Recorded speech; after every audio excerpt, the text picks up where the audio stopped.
मी कृष्णा नदीच्या महाराष्ट्रातल्या शेवटच्या बंधाऱ्यावर उभा आहे। राजापूरचा बंधारा, ही कृष्णा नदी आणि इथून पुढे गेल्यानंतर कर्नाटकचा भाग सुरू होतो।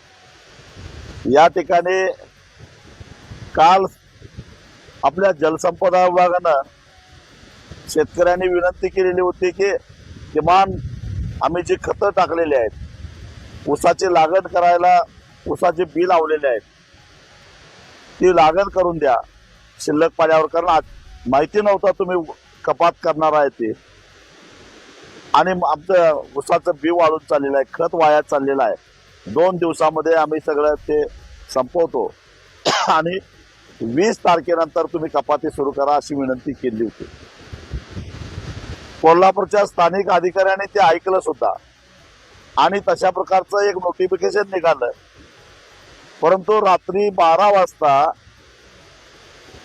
कुठून चक्र फिराली मला माहिती नाही, परंतु पुन्हा तो आदेश रद्द केला आणि आजपासून कपात रद्द केलेली आहे। मी प्रत्यक्ष राजापूरच्या बंधाऱ्यावर आलेलो आहे। याचं कारण हे पाणी बघा किती तुडुंब भरलेलं आहे, बंधारा भरलेला आहे आणि या बंधाऱ्यातनं खाली पाणी वाहून चाललेलं आहे, मोठ्या प्रमाणामध्ये वाहून चाललेलं आहे।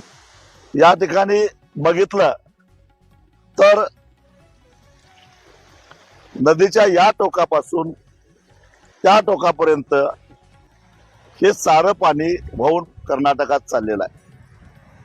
जलसंपदा विभागाच्या बेअक्कल लोकांना मला एकच प्रश्न विचारायचा आहे की शेतकऱ्यांनी खतं टाकलेली आहेत, ते खत वाया चाललेलं आहे, त्यांनी बी मांडलेलं आहे ऊसाचं, भाजीपाला सुकून चाललेला आहे, तुम्ही कपाती सुरू केलाय का? तर प्यायला पाणी नाही।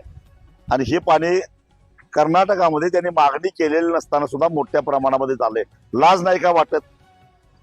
कसलं नियोजन? पाऊस उशिरा येणार आहे हे आधी माहिती होतं तुम्हाला। ज्या कपाती करायच्या होत्या, जे शिल्लक पाणी आहे ते पुरवून वापरायचं होतं, तर 15 मे पासूनच थोड्या थोड्या कपाती करून त्याचं एक टाइम टेबल तयार करावं इथं। पण आज 17 जून, आजपर्यंत तुम्ही झोपा काढल्या आणि आज अचानक कपाती करताय।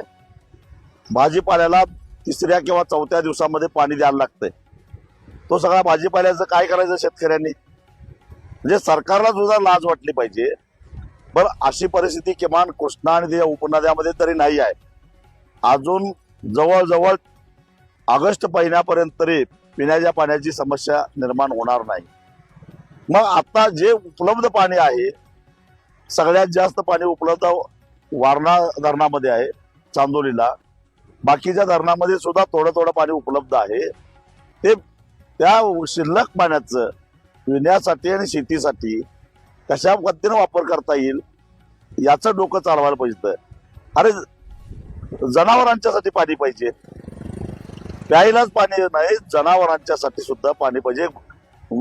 शेतकऱ्यांचे गोटे आहेत, त्यांनी काय करायचं?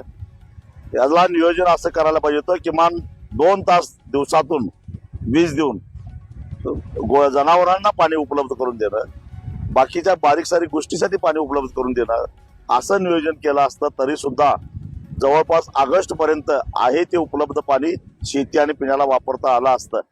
परंतु अचानक जागा व्हायचं झोपेतनं आणि कपाती रद्द करायचा, याला फार काय शहाणपणा याच्यातला भाग नाही, परंतु प्रत्यक्ष जायचं नाही।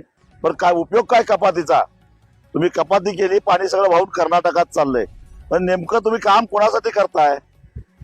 काय तिकडनं कोणी तुम्हाला पैसे दिलेले आहेत ह्या कपाती करण्यासाठी आणि पाणी सगळं वाहून आमच्याकडे येऊन दे म्हणून?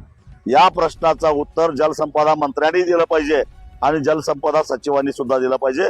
कारण स्थानिक अधिकाऱ्यांनी कपात मागं घेतलेला असताना सुद्धा माझी अशी माहिती आहे की मुंबईतनं फोन आला आणि पुन्हा कपाती करायला लावली रात्री 12 वाजता।